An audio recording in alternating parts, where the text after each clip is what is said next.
फिर इतने कम बारिश हो रही है? कब कब कितने बजे?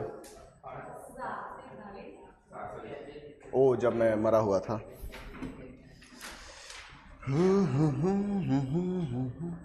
तो 7:45 पे बारिश हो रही थी ना, अभी थोड़ी हो रही थी। अभी 7 बजे से हो रही थी। पता नहीं, मैं तो सो रहा था, मुझे क्या। हाँ,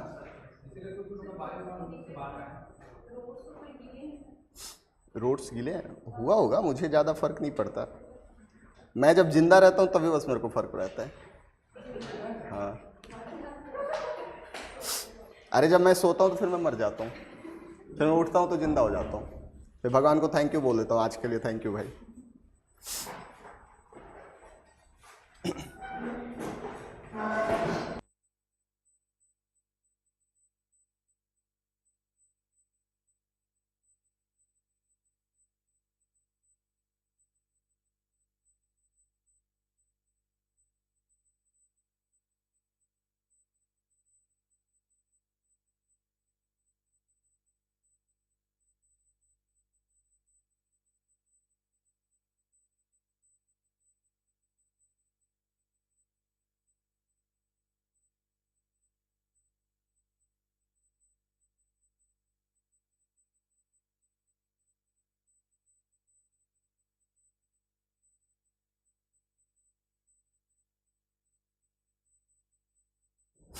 अब पढ़ लेते हैं थोड़ा सा, ठीक है।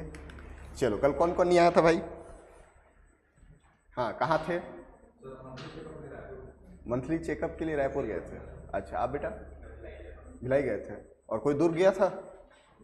जाना था ना? अच्छा, आप ही गए थे। राजनांदगांव वहाँ नहीं गए थे? चलो, अब पढ़ लें थोड़ा, बस मस्ती करवा लो तुम लोग से। हाँ बेटा। हाँ,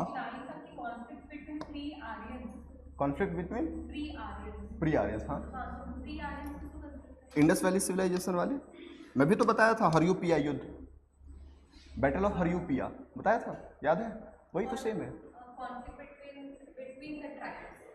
दसराजन युद्ध,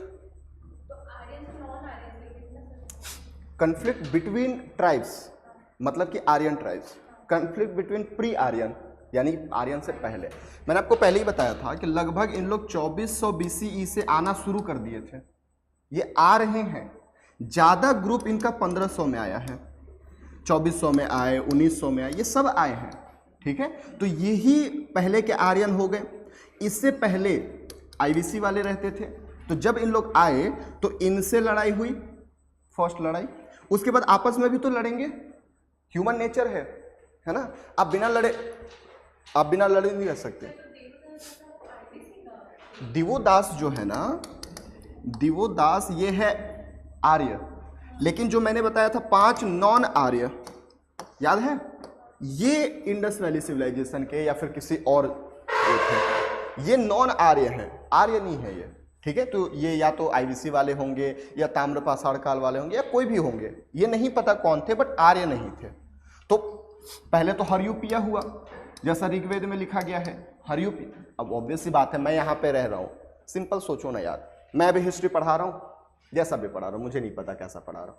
अब कल के दिन कोई और टीचर आके बोले मैं पढ़ाऊंगा, लड़ूंगा ना, एटलीस्ट 2 मिनट के लिए लड़ूंगा कि नहीं?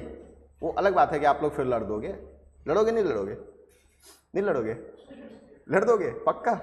चलो ठीक है, तो मैं फिर सेफ हूँ, है ना। तो उसके बाद देखो, सबसे पहले अगर यहाँ मेरा वर्चस्व है, मैं यहाँ पे रह रहा हूँ, तो कोई दूसरा आएगा तो लड़ूंगा ना, ऑब्वियस सी बात है।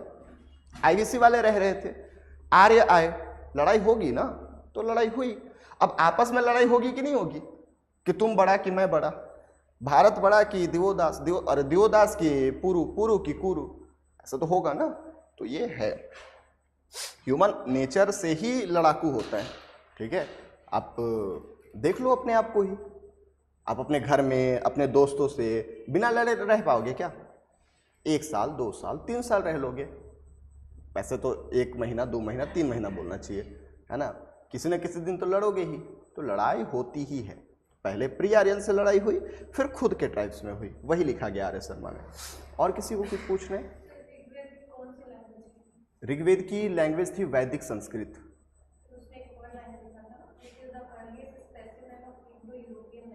हाँ, इंडो यूरोपियन लैंग्वेज, मैंने पहले ही लाइन लिखवाया आपको जब आर्य पढ़ा रहा था कि इंडो यूरोपियन लैंग्वेज इनकी थी, वेद की लैंग्वेज वैदिक संस्कृत है। आपने आर्य का पहले नहीं पूछा, आपने पहले वेद का पूछा। वेद वैदिक संस्कृत में लिखा गया है, आर्यों की भाषा वैदिक, आर्यों की भाषा इंडो आर्यन थी। Indo Aryan.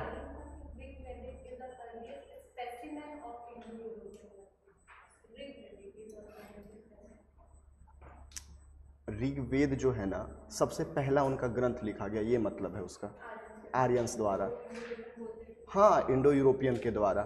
देखो जैसे हम लोग छत्तीसगढ़ में छत्तीसगढ़िया हैं, तो ऐसा बोला जाएगा कि छत्तीसगढ़िया द्वारा पहला फिल्म ये निर्माण किया गया है ना। हाँ, और देखो आप कंफ्यूज मत हो, सिंपल से याद रखो। क्या होता है ना, जब हिस्ट्री या हिस्टोरियन कुछ लिखता है तो अपने लैंग्वेज में लिखता है। बुक लिखने की एक लैंग्वेज होती है। हम भी जब बुक लिखते हैं तो मान के चलो हम ऐसे नहीं लिखेंगे जो हम यहाँ भाषा यूज कर रहे हैं। हाँ, बहुत रेयर हम बहुत बुकीज लैंग्वेज यूज करते हैं, but at least standard language use करते हैं कि बुक का अलग फॉर्मेट होता है, जब मैं पढ़ा रहा हूँ तो अलग फॉर्मेट है। अब जैसे देखना, मैं आपको कुछ दिन बाद कंटेंट दूंगा, उस कंटेंट की लैंग्वेज थोड़ी डिफरेंट होगी एज कंपेयर टू जो मैं क्लास में लिखवाता हूँ। क्लास में जो लिखवाता हूँ हमारी बोलचाल की भाषा है कि आपको समझने के लिए, बुक की लैंग्वेज अलग होती है। तो आप सिर्फ इतना समझिए कि ये जो आर्यन थे, आर्यन की जो लैंग्वेज है, इनको हम इंडो आर्य लैंग्वेज कहते हैं, इंडो आर्यन लैंग्वेज, ठीक है। और जो वेद लिखा गया ये वैदिक संस्कृत में लिखा गया। उसके बाद लौकिक संस्कृत आता है, सरल संस्कृत आता है, यही डेवलप हो जाता है। तो वैदिक संस्कृत, ये मैंने पहला जब सोर्सेस पढ़ाया था तो वहां भी बताया था आपको। तो ये याद रखना, आर्यन की भाषा इंडो आर्यन है, और जो वेद लिखा गया है वो वैदिक संस्कृत में लिखा गया है, ठीक है। और कोई डाउट? मतलब पढ़ रहे हो आप लोग, बुक पढ़ रहे हो? और कौन कौन पढ़ रहा है बुक? कौन कौन पढ़ रहा है? नहीं पढ़ रहे? एनसीईआरटी कौन कौन पढ़ रहा है बताइए? कोई नहीं पढ़ रहा है। क्लास नोट्स कौन कौन पढ़ रहा है?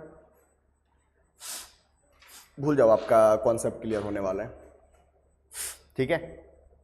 क्या करते क्या हो आप लोग? बुक नहीं पढ़ रहे हो, एनसीईआरटी नहीं पढ़ रहे हो, क्लास के बाद क्या करते हो बताइए? चलिए इधर, क्लास के बाद क्या करते हैं बेटा? क्लास नोट्स पढ़ते हैं बस, PYQ देखते हैं, ठीक है। हाँ सेम, तो इतना में पूरा दिन निकल जाता है। और भी कुछ सब्जेक्ट, पॉलिटी चल रहा है, पॉलिटी का करते हैं, ठीक है। हाँ बेटा, आप खाते हो, सो जाते हो, ठीक है। और फिर उठते हो, फिर खाते हो? अच्छा, फिर नहीं खाता है?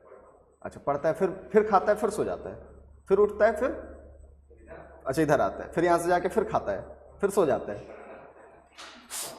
मतलब सर, मैं सुबह उठता हूँ, मैं कोचिंग आता हूँ, मैं जाता हूँ, मैं खाना बनाता हूँ, मैं खाना खाता हूँ, मैं सो जाता हूँ, मैं फिर उठता हूँ, मैं फिर खाना बनाता हूँ, मैं फिर खाता हूँ, मैं फिर सो जाता हूँ, ठीक है। आप पीछे? अच्छा, एक हफ्ते से बुक पढ़ रहे हो कि नहीं पढ़ रहे हो? सबसे सबसे ओल्डेस्ट अर्बन सिविलाइजेशन आपको मानना है इंडस वैली सिविलाइजेशन को। मेसोपोटामिया उतना अर्बन नहीं था, मतलब कंटेम्प्ररी था, दोनों एक साथ ही थे, बट इंडिया के पर्सपेक्टिव में हम IVC को लेते हैं, ठीक है। सेकेंड अर्बनाइजेशन महाजनपद को लीजिएगा, महाजनपद। हाँ बेटा,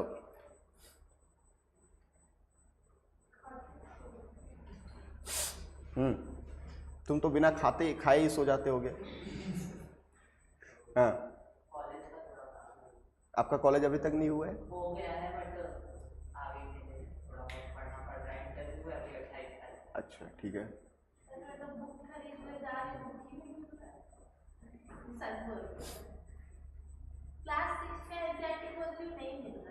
कौन सा कौन सा क्लास 6 NCERT?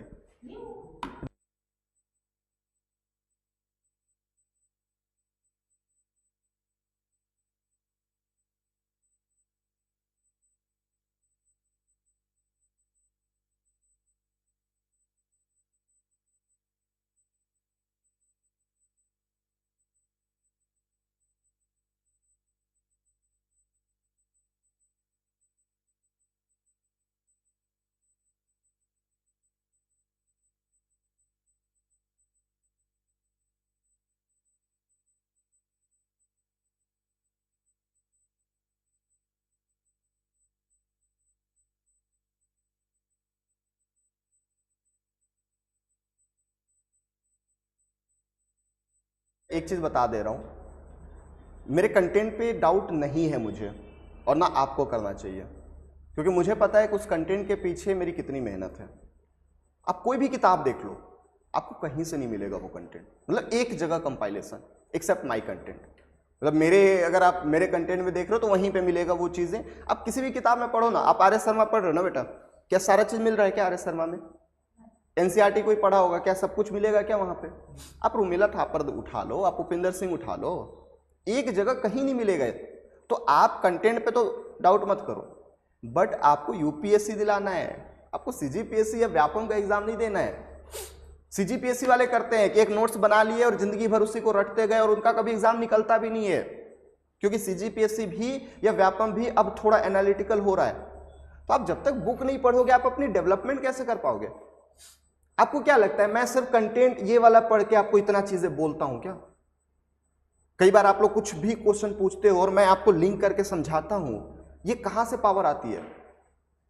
आप लोग कभी सोचे हो कि ये जो एनालिटिकल पावर होती है जिसमें फैक्ट कम और एनालिसिस ज्यादा होता है, वो कहां से आता है, डेवलप कैसे होता है?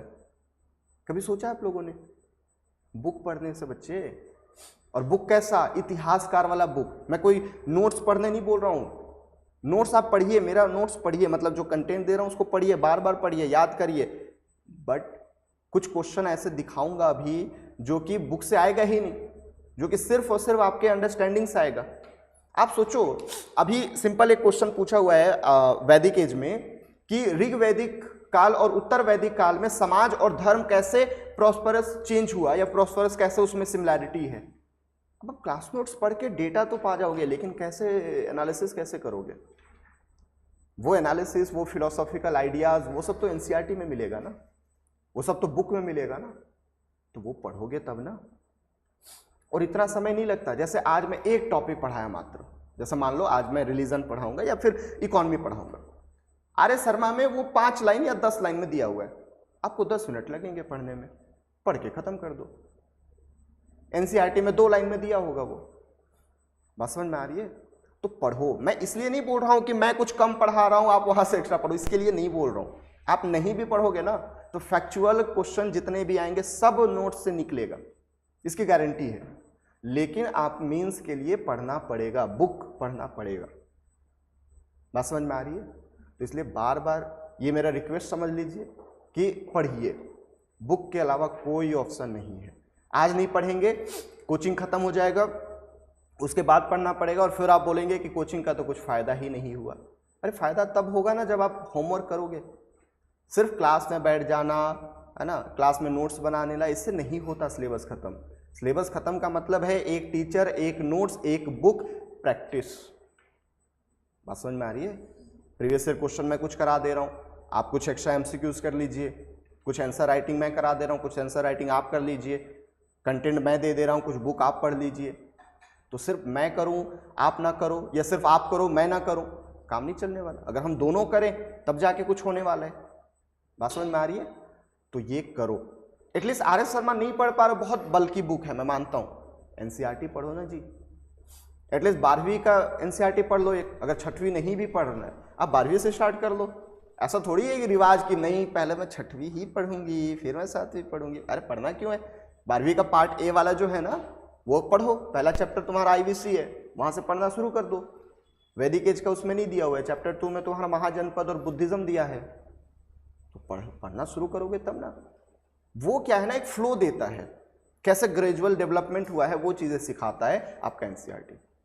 आर एस शर्मा पढ़ लिए तब तो है ना, बोलते हैं ना सोने पे सुहागा हो गया, ठीक है, तो वो हो जाएगा क्योंकि उसमें और डेप्थ एनालिसिस है। लेकिन हाँ, आर एस शर्मा जब पढ़ोगे तो ये याद रखना बेटा कि उसमें बहुत सारी चीजें डेटा अपडेट नहीं हुआ है, ठीक है, तो वो अपडेट आपको करते रहना है क्लास नोट से। बहुत सारी चीजें उसमें मिलेगी जो बहुत पुराना डेटा दिया गया है, क्योंकि वो लगभग 2011 या लास्ट 1996 का एडिशन है, ठीक है, तो उसमें बहुत सारे डेटा आपको अपडेटेड नहीं मिलेंगे, तो वो आपको अपडेट करना पड़ेगा। चलिए, कहाँ तक पढ़ लिए थे लास्ट क्लास में?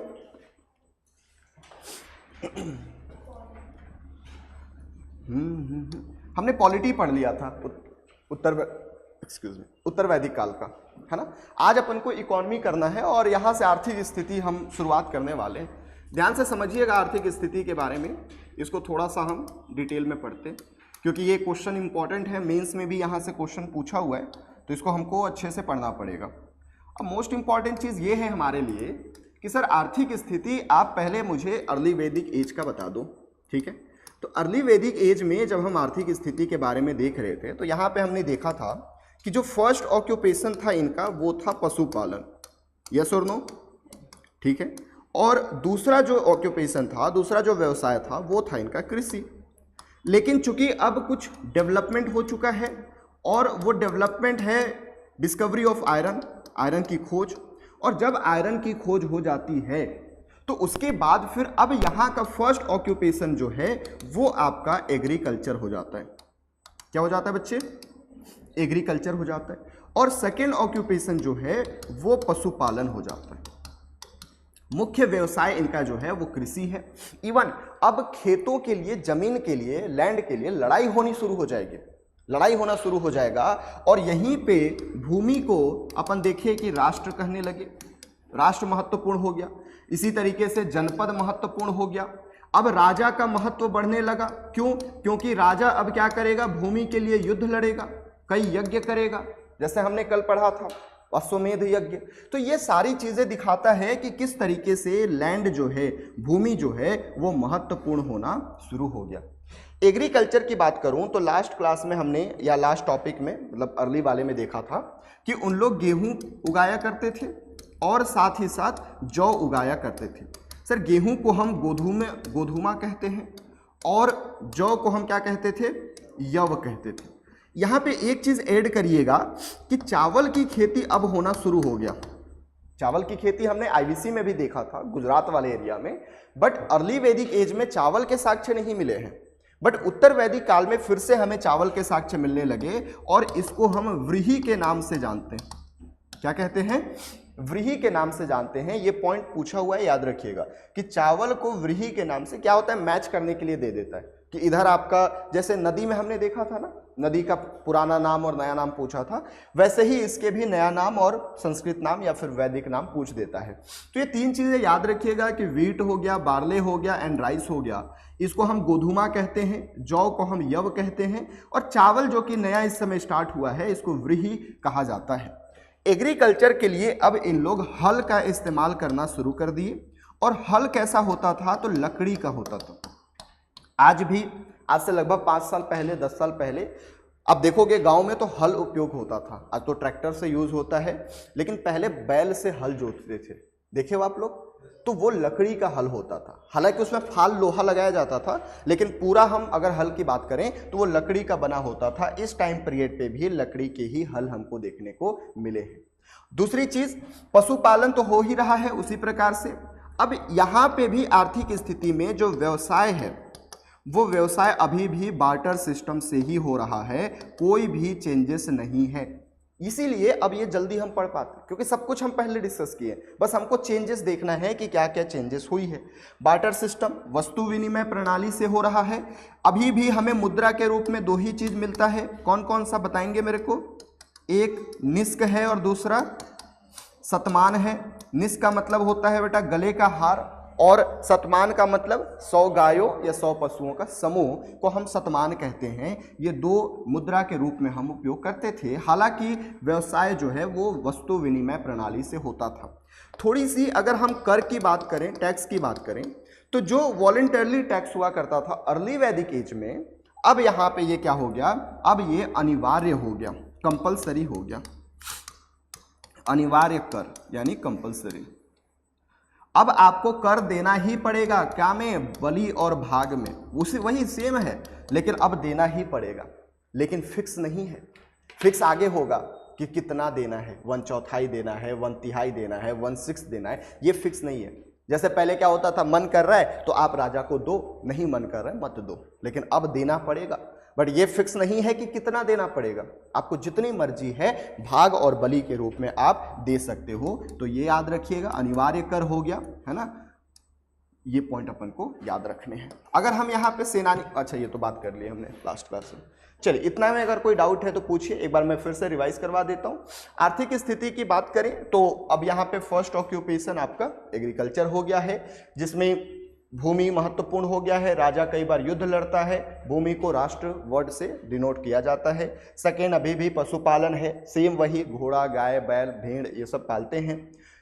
एग्रीकल्चर की बात करें तो गेहूं, जौ तो पहले भी होता था, लेकिन चावल जिसे हम व्रीहि कहते हैं, इसकी अब यहाँ पे उत्पादन होना शुरू हो गया।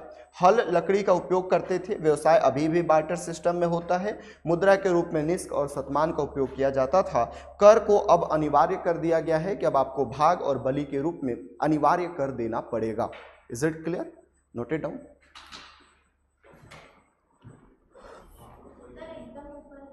एकदम ऊपर आर्थिक स्थिति लिखे हैं। राष्ट्र के ऊपर। किसके ऊपर? राष्ट्र के ऊपर। जनपद। ये तो ऐसे युद्ध, राजन युद्ध लड़ता था भूमि के लिए। हाँ बेटा, भली और भाग इंग्लिश में पूछ रहे हो? वही सेम ही बोलते हैं इसको, बलि और भाग।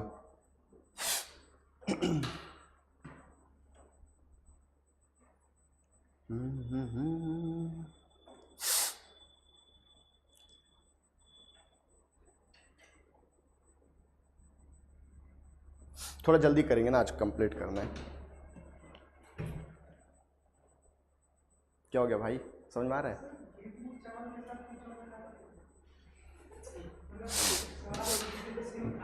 हाँ बेटा,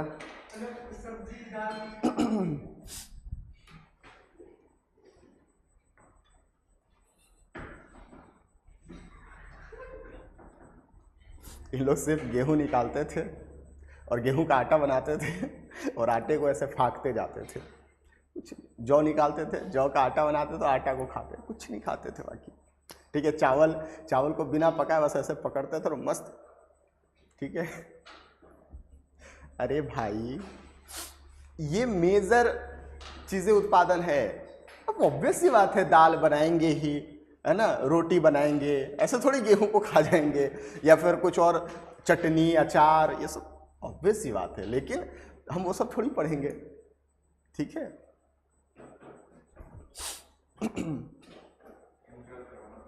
हाँ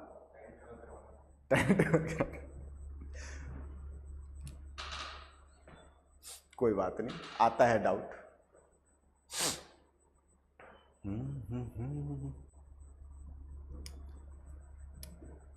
चलिए, हो गया, आगे चलिए।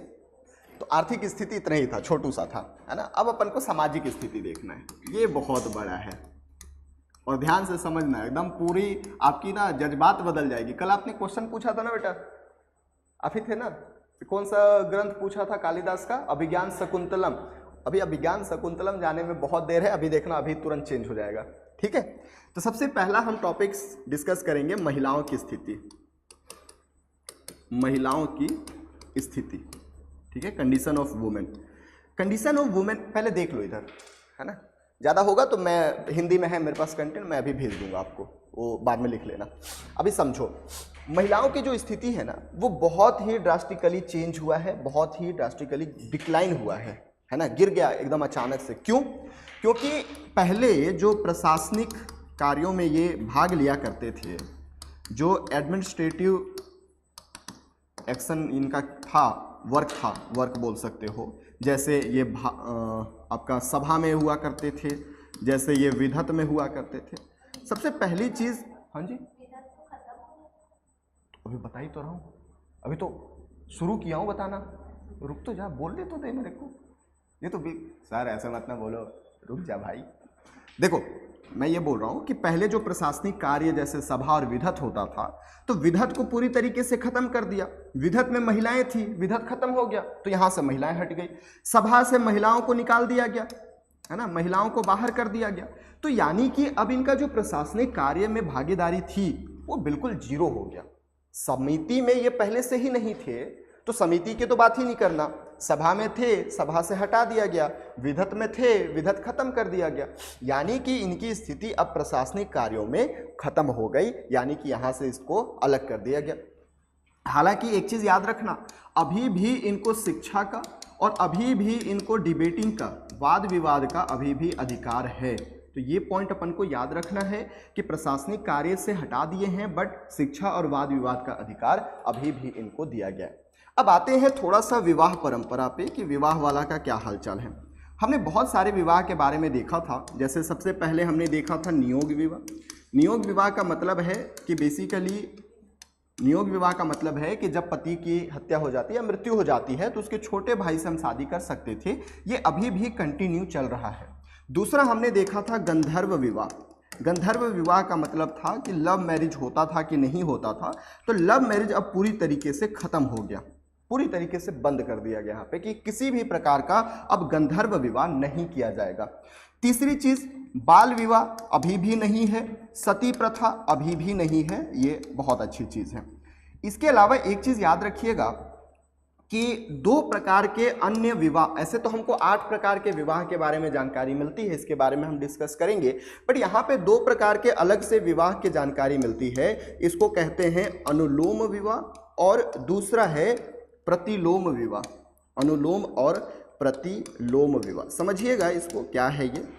तो ये हो गया अनुलोम और दूसरा है बेटा प्रतिलोम। ये है क्या, इसको समझिएगा। जैसे मान लो ये एक लड़का है और ये एक लड़की है ना। लड़की के बाल ज़्यादा हैं, लड़का हमारा टकला है, ठीक है। तो याद रखिएगा ये है बॉय और ये है गर्ल। ये जो बॉय है ये ऊंची जाति का है, ऊंची जाति। अब बोलोगे सर जाति तो अभी तक नहीं आया, तो जाति मत बोलो, वर्ण बोल लो, ठीक है। ऊंची वर्ण का है और ये मान लो नीची वर्ण का है, नीची वर्ण का, लोअर वर्ण और ये अपर वर्ण।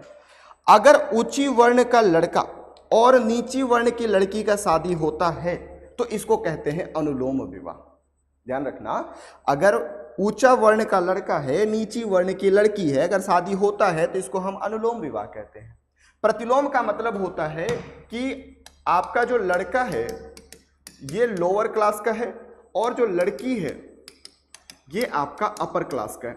तो अगर अपर क्लास की लड़की और लोअर क्लास के लड़के का शादी होता है तो इसको हम प्रतिलोम विवाह कहते हैं। समझ में आ रही है। हालांकि इन दोनों विवाह को बढ़ावा नहीं दिया जाता था, दोनों को बढ़ावा नहीं दिया जाता था, लेकिन एकदम बच्चे परेशान करने लगे कि नहीं हम नस काट लेंगे, हमको वही चाहिए, उसी से ब्याह करना है, होता है ना ऐसा। तो इस स्थिति में अनुलोम विवाह कराया जा सकता है, लेकिन प्रतिलोम तो कतई नहीं करवाया जा सकता। बात समझ में आ रही है। लव मैरिज है लेकिन condition, love marriage with condition. गंधर्व विवाह खत्म। गंधर्व विवाह में आप कोई भी करो, ऊंची नीची बीच कहीं से भी ले आओ, बस अपने समुदाय में। यहाँ पे ऐसा है कि ऊंची वर्ण का लड़का नीची वर्ण की लड़की से अगर करे तो इसको अनुलोम कहते हैं। ये 2 प्रकार के चल रहा था, लेकिन ये कभी भी प्रैक्टिस हुआ ही नहीं, इसको कभी मान्यता मिला ही नहीं, ठीक है। इसको भी मान्यता नहीं था, लेकिन एकदम अब आप बोलोगे कि नहीं मैं मर ही जाऊंगा, तो भाई कर ले, लेकिन लड़की नीची जाति की होनी चाहिए या नीची वर्ण की होनी चाहिए, लड़का उच्च वर्ण का होना चाहिए। ये एक्सेप्टेबल था, ये एक्सेप्टेबल नहीं था। पूछिए। नहीं, कम्युनिटी कहीं से भी हो सकता है, डिफरेंट है ना दोनों में। मैं सिर्फ ये बोल रहा हूँ गंधर्व विवाह खत्म हो गया, ये 2 विवाह चलता था, बट ये कंडीशन है। जब ऐसे होता है तो इसको अनुलोम कहते हैं, जब ऐसे होता है तो प्रतिलोम कहते हैं। दोनों को बढ़ावा नहीं दिया जाता था, लेकिन अगर बहुत कंडीशन खराब है तो इसको कर सकते हो, इसको तो फिर भी नहीं कर सकते। तुमको मरना है मर जाओ, ठीक है। धमकी नहीं देना, अगर धमकी दे रहे हो यहाँ मान लूंगा, यहाँ तो मानूंगा ही नहीं, ठीक है। तो ये 2 प्रकार के विवाह। ऐसे हम 8 प्रकार के विवाह पढ़ेंगे, लेकिन पहले इसको लिख लीजिए। समझ में आया बेटा ये? सर ऐसा मतलब कुछ तो हुआ होगा ना, तो ऐसा होने लगा चेंजेस, मतलब महिलाओं को निकाला। हुआ ये कि अब राजा की कंडीशन बढ़ने लगी, स्थिति बढ़ने लगी, और जो पढ़ा लिखा नहीं होता है शक्तिशाली हो जाता है, अपने हिसाब से नियम बनाता है। लिटरली हमारे घर में हम देखते हैं कि सबके घर की बात है कि जब थोड़ा सा पावरफुल होते हैं तो ये हो जाता है कि तुम बाहर कैसे, किससे बात कर रहे थे तुम, है? उसको पता है भाई दोस्त, ये दोस्त क्या होता है, पढ़ने गए हो ना, हाथ पैर संभाल के पढ़ो, ये होता नहीं होता है। वहीं पे मम्मी पापा कमज़ोर होते हैं, बेटा थोड़ा ताकतवर होता है, ठीक है अच्छी लड़की है कर ले, होता नहीं होता है। पावर बढ़ता है ना तो हम अपने आप को ज़्यादा श्रेष्ठ मानना शुरू कर देते हैं। तुम महिला हो, घर में रहो, चूल्हा चक्कर कर, ऐसा वाला ये एटीट्यूड आ जाता है, क्योंकि राजा पावरफुल हो रहा है, पुरोहित पावरफुल हो रहा है। और आज के ज़माने में आज के ज़माने में पंडित से आगे नहीं बोलूँगा, छोड़ दो। पैसे के लिए वो कुछ भी कर सकते हैं जो पूजा पाठ कराते हैं, लिटरली ये लाइव एग्जाम्पल है। लास्ट ईयर हम लोग गए थे यहाँ पे अमरकंटक, ठीक है, तो हम लोग थे 4-5 लोग, सारे फ्रेंड्स लोग। हमारे पास जितने कैश लेके गए थे सब खत्म हो गया, ठीक है। वहाँ गए, पूजा पाठ बहुत अच्छे से करवाया। अब दिख भी रहता हम अच्छे, अमीर दिखते भी है, दिखते हैं ना, दिखते हैं कि नहीं? तेरे से ज़्यादा ज़मीन है, बोल। हाँ, तो अमीर दिख रहे थे अपन, बढ़िया पूजा पाठ करवाया, 1 नंबर। लास्ट में दक्षिणा हम लोग बोले कि हमारे पास कैश खत्म हो गया है तो ऑनलाइन दीजिए। बोला ज़रूरी है ऑनलाइन, अब ठीक है। तो इतना बम का भाई वो आदमी, हम बोले कि कितना चाहिए बता, जितना बोला फिर उसको दिए, फिर गए। तो यानी कि आप जब तक सेम कंडीशन अलग, दूसरे जगह गए, हम ऐसे जा रहे थे, एक अघोरी बाबा आया, ठीक है, पता नहीं वो अघोरी था या ऐसी राख पोत के, मतलब जो भी, असली वाला था नकली वाला था, आई डोंट नो। अघोरी बाबा है, फूल एकदम कि अरे आपकी किस्मत ये ब्राइड वो। हम पूछ नहीं रहे, हम तो जा रहे हैं सामने से खड़ा होके। अब बोलता पैसा दीजिए। मैं बोला यार आप आए, आप बताना शुरू कर दिए और आप पैसा दीजिए, ऐसा थोड़ी होता है। तो हम निकाल के 50 रुपये दिए, बोले नहीं 200। अरे तो मैं समझा रहा हूँ, आगे सिचुएशन ये तो अपने दिल पे ले लिए। नहीं, तो ये मैं सिचुएशन बता रहा हूँ कि ऐसे लोग होते हैं। फिर अब वो इतना गाली गलौज पे आ गया भाई। अब सोचो कि आप पहले तो एकदम अच्छा कि आप दिखा रहे हो आप बहुत ज़्यादा डिवोटेड हो टुवर्ड्स योर डेटीज, और आप फिर एकदम तुच्छ वाली हरकतें करना शुरू कर दिए। तो ऐसा होता है, ठीक है, कि जब आपकी स्थिति अच्छी होती है ना, या फिर जहाँ पे भी पुरोहित समाज की थोड़ा सा पावर डोमिनेंस होता है, वहाँ समाज जाता ही जाता है। ये लाइव एग्जाम्पल है इस रिलीजन के खत्म होने का। और मैं आपको लिख के देता हूं कि अगर उपनिषद नहीं आता तो आज ये रिलीजन चलता भी नहीं। पूरा डोमिनेंट हो गया था बुद्धिज्म और जैनिज्म का लगभग 1000 सालों तक। अभी ये चल रहा है, अभी जस्ट 6वीं शताब्दी, इसके खत्म होते होते तक बुद्धिज्म शुरू हो जाएगा, जैनिज्म शुरू हो जाएगा, और लगभग आपके पुष्यमित्र शुंग तक। पुष्यमित्र शुंग जो है पहला ब्राह्मण शासक आएगा 185 बीसी में। सोचो 6वीं शताब्दी से 185 बीसी, यानी लगभग 500 सालों तक ब्राह्मण खत्म। क्यों? Just because of this. क्योंकि आप इतना ज्यादा यज्ञ अनुष्ठान करवाने लग गए कि सबको नुकसान हो रहा है। आप यज्ञ करवाते, पहले तो बहुत सारे गाय बैल जानवरों की बलि चढ़ती, और जब बलि चढ़ती बहुत ज्यादा आपको क्या देना पड़ता? दान दक्षिणा देना पड़ता। व्यापारी समूह जो थे उनसे आप दान ले रहे हो, व्यापारी होता कंजूस है, 1-1 रुपए का हिसाब रखता है, नहीं रखता है, और आप उससे हर महीने कुछ भी हुआ, सर्दी जुकाम हुआ, काली साया छा गई है, यज्ञ करवाना पड़ेगा।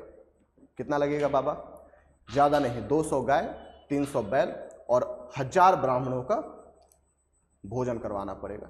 अब यार उसमें लाखों रुपए लगते हैं उस समय पे, वो तो बर्बाद हो जाएगा। और ये उस समय है ना जब यहाँ पे साइंस नहीं आया, रेनेसांस नहीं हुआ है। याद रखना, रेनेसा होगा 14वीं शताब्दी में यूरोप में, और हमारे यहाँ 18वीं शताब्दी में। और अभी तो एंशिएंट इंडिया चल रहा है बेटा, अभी तो रिलीजन ही बहुत हाई है। आप अगर किसी को बोल दो ना कि आपका काला साया चल रहा है, वो तो मर जाएगा सोच के। अब उसको तुम 10 लाख का यज्ञ करवाओ चाहे 10 करोड़ का, वो करेगा, क्योंकि वो दिमाग में हैवी हो गया है। लेकिन जब बाद में धीरे धीरे लोग शिक्षित होने लगे तो समझने लगे कि नहीं भाई ये तो गलत हो रहा है। जैसे यूरोप में समझे कि पोप गलत कर रहा है, वैसे भारत में भी समझेंगे कि पुरोहित वर्ग गलत कर रहा है। और मैं पुरोहित वर्ग बोल रहा हूँ, अगर कोई यहाँ पे ब्राह्मण है तो बुरा मत मानना, मैं सिर्फ समझाने की कोशिश करूँ ये इस समय की। तो ये सारी चीजें स्थिति बनने लगी, और यहीं से महिलाओं की स्थिति जो है ना बहुत डिक्लाइन होने लगी। और अभी भी अच्छी है, महिलाओं की स्थिति डिक्लाइन होगी गुप्त पीरियड में, और मैं बताऊंगा क्यों डिक्लाइन हुई। क्योंकि वहां पे देवी का कॉन्सेप्ट आ गया था। 3 देव अभी आएगा इस वाले काल में, और उन 3 देवियों के रिस्पेक्टिवली 3 देवियां आ जाएंगी, सरस्वती, पार्वती और लक्ष्मी, ठीक है। तो अब जब देवी का रूप आया तो स्त्रियों को देवियों से कंपेयर करने लगे, और जब आप किसी से कंपेयर करते हो ना बेटा, तो आपकी एक उम्मीद बढ़ जाती है, बढ़ती नहीं बढ़ती है। अगर आप किसी भी इंसान से, अपने दोस्त, अपने मम्मी, अपने पापा, अपने पार्टनर, किसी से भी कोई भी अगर आप एक उम्मीद बैठाते हो, अगर आप चाहते हो कि उससे हमें ये मिलेगा, फिर उम्मीद बढ़ती है और फिर टूटती है, तो फिर गंदे से आप किसी कंपेयर कर रहे हो, अरे मेरा पापा तो एकदम हीरो हैं, सुपरमैन है, तो भाई आप उम्मीद रखोगे ना कि मेरे को जो चाहिए पापा ला के दिलाएंगे। जब तक दिला रहे तब तक तो ठीक, और नहीं दिलाएं तो पापा बहुत गंदे हो यार, होता नहीं होता है? नहीं होता है तो समझदार हो ना फिर आप। मैं पापा की परियों की बात कर रहा हूँ, ठीक है? ऐसा होता है, एक दो बार ना हो, बार बार अगर हो तो होता ही है। तो ये इस तरीके से डिक्लाइन होना शुरू हो गया। आई थिंक आपको समझ में आया होगा अब। सर मैं ये कहना चाह रही हूँ कि महिला वाला माइंडसेट तो ये अभी है ना, उस टाइम ऐसा क्या हो गया डायरेक्ट डायरेक्ट नहीं हुआ बेटा, ग्रेजुअल डेवलपमेंट हुआ है। वही सब चीज़ तो समझाने की कोशिश किया, इतना कहानी सुना के नहीं समझ में आया। वो सब समझ आ गया, लेकिन बस कुछ मतलब वो लोग कुछ तो देखे होंगे। अब उतना जाके पूछना पड़ेगा। सर अगर देश के कॉन्टेक्स्ट से कंपेयर भी कर रहे हैं वुमेन्स को, तो फिर तो और ज़्यादा एम्पावरमेंट देखना होगा, ये नहीं कि दबा रहे हैं। इच्छुक हो जानने को? टॉपिक अलग है सब लोग। देखो, जब आप देवी से कंपेयर किए, है ना, सपोज मान लो कि आप मेरी बेटी हो अभी के लिए, है ना, आप मेरी बेटी हो और आप मेरी लक्ष्मी बेटी हो।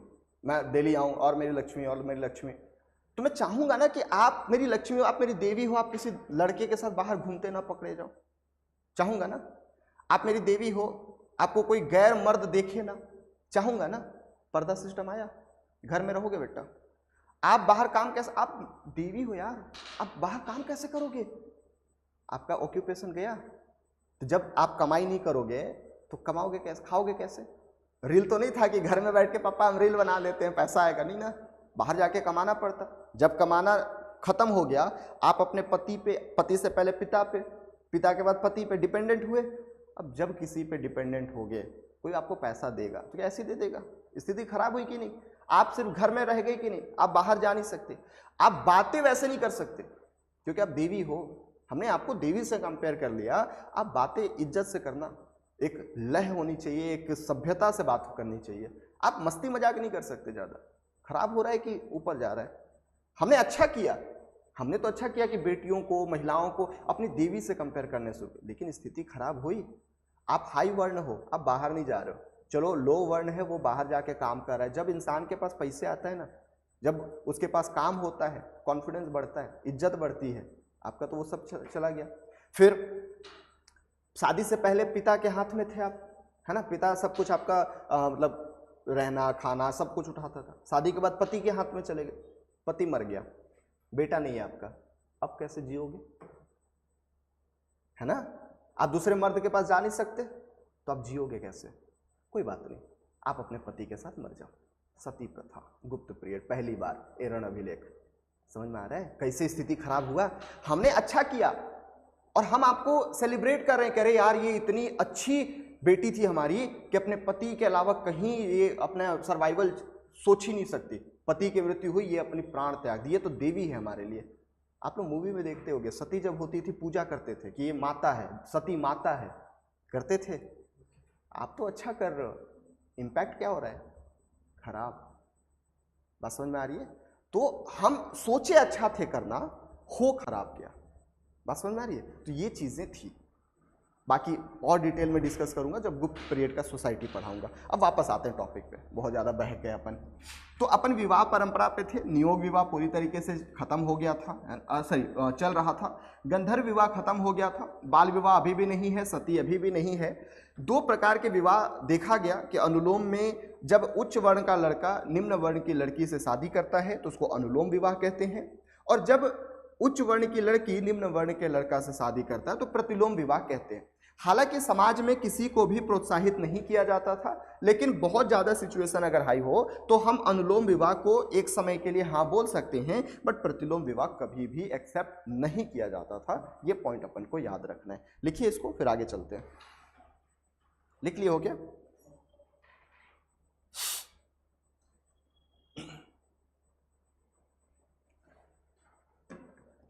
आगे चले फिर? अच्छा नहीं लिखे हो, लिख लो। समाज को ध्यान से पढ़ना, यहां से क्वेश्चन पूछता है मेंस में।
बाकी चीज़ें, एक चीज़ ध्यान रखना बेटा कि अभी एंशिएंट इंडिया में मैं अगर किसी भी चीज़ के बारे में बोल रहा हूँ तो अपने पे मत लीजिएगा, समझाने के लिए कई बार बोलना पड़ता है, और ये स्थिति लिटरली बहुत डिक्लाइन पे जा रहा है। अब देखना ना, ये बहुत जल्दी खत्म होगा, ठीक है। तो कोई भी अपने ऊपर नहीं लेगा, इतिहास में खासकर और ये चैप्टर में, है ना।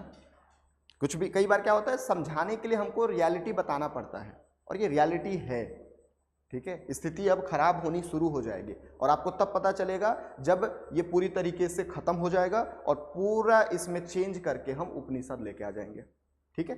चलिए आगे चलते हैं। हो गया सबका?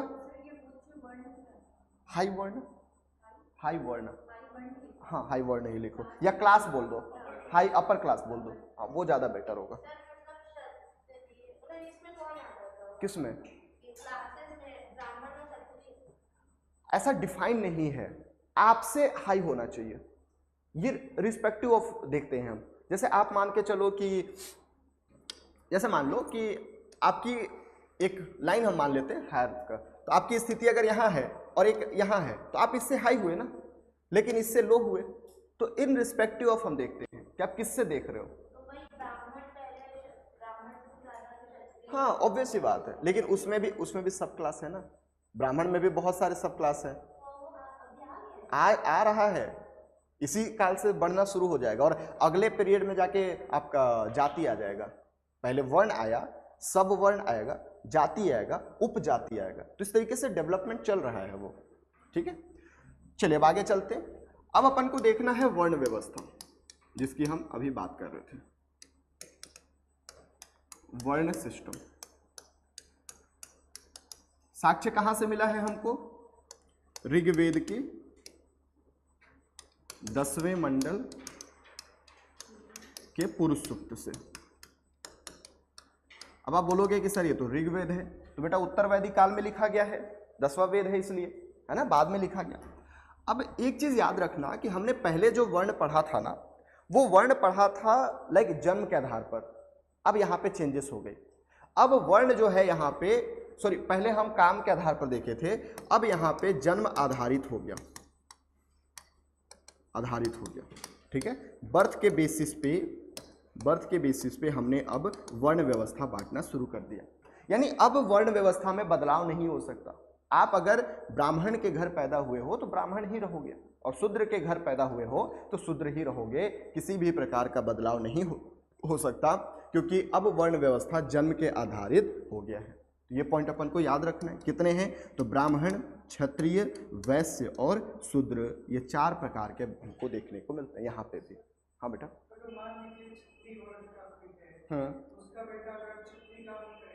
ऑफकोर्स करेगा, करना ही पड़ेगा, करेगा ही, हाँ तो मारा जाएगा, या फिर ऑब्वियस सी बात है वो फिर नकारा हो गया, है ना। कई शासक होते हैं ना नकारा, तो भाई लिख ली इसको। अब एक और कॉन्सेप्ट डिस्कस करते हैं, इससे प्रीलिम्स में क्वेश्चन पूछ देता है, गोत्र व्यवस्था। आप लोगों ने सुना होगा, सबको आइडिया है अपने अपने गोत्र के बारे में?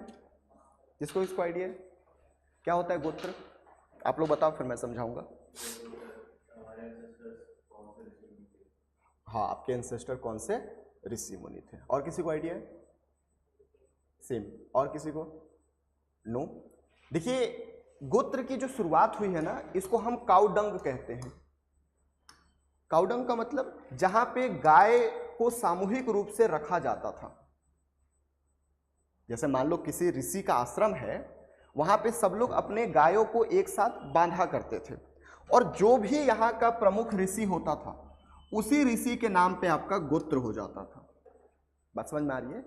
शुरुआत में गोत्र का मतलब काउडंग से होता था कि सब लोग, जैसे मान लो हम लोग सब आम आदमी हैं और हम सब अपनी गायों को एक जगह पे बांधते हैं, एक काउडंग पे बांधते हैं, तो हम सब का गोत्र उस काउडंग के ऋषि के नाम पे हो जाएगा, उस आश्रम के जो प्रमुख ऋषि होंगे उनके नाम पे हो जाएगा।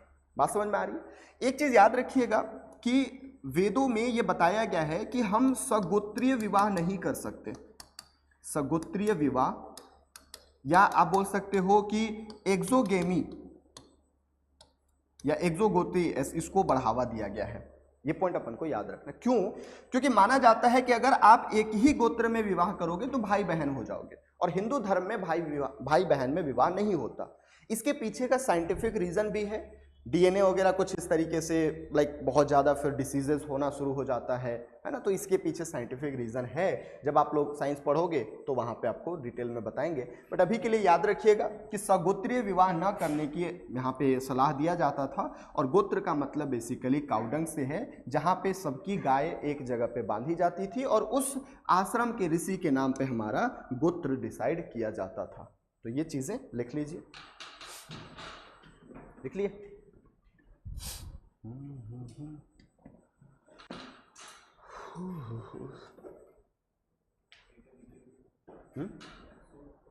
एक्सोगैमी,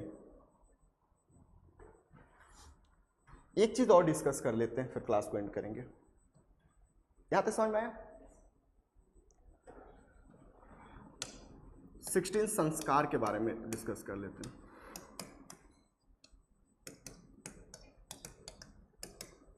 देखिए हिंदू धर्म में ये बहुत महत्वपूर्ण है 16 संस्कार।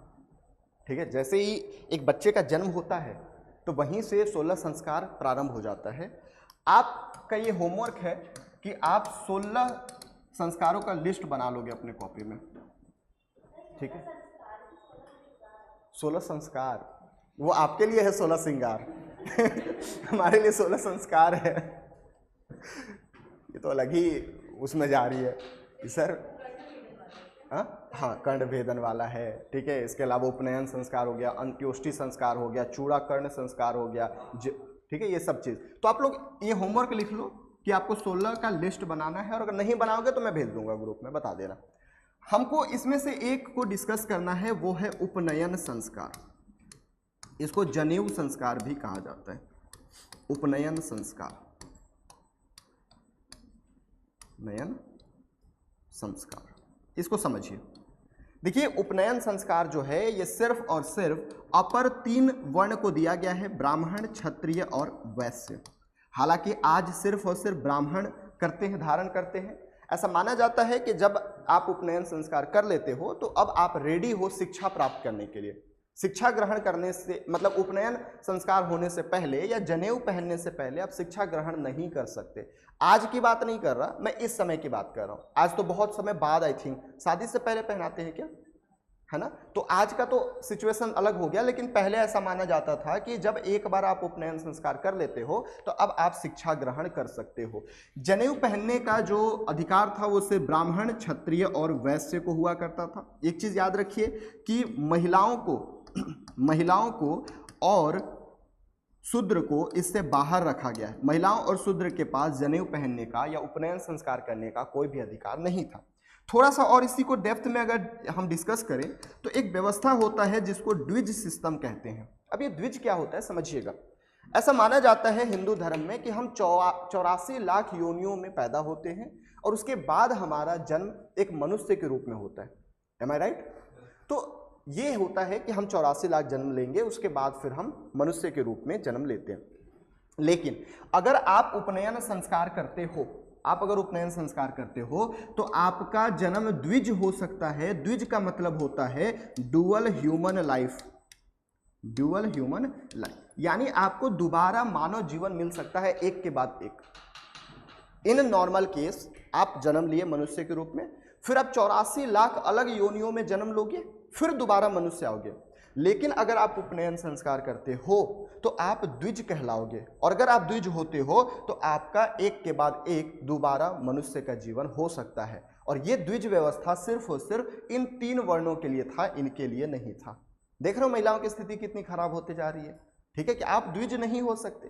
क्यों? क्योंकि आप उपनयन संस्कार नहीं करोगे, परफॉर्म नहीं करोगे, द्विज नहीं कहलाओगे, डुअल ह्यूमन लाइफ बर्थ नहीं होगा। तो ये मैंने उपनयन संस्कार के बारे में, द्विज के बारे में डिस्कस कर लिया। आप ये 16 लिस्ट बना लोगे। इसी के साथ आज की क्लास खत्म होती है। कल हमारा लास्ट क्लास रहेगा इस टॉपिक के लिए। ठीक है, किसी को कोई डाउट बच्चे? हाँ पहनते होंगे। देखो मेरे को ना जानकारी आज की थोड़ी कम ही रहती है कि कौन पहनता। मैंने ब्राह्मणों को देखा है तो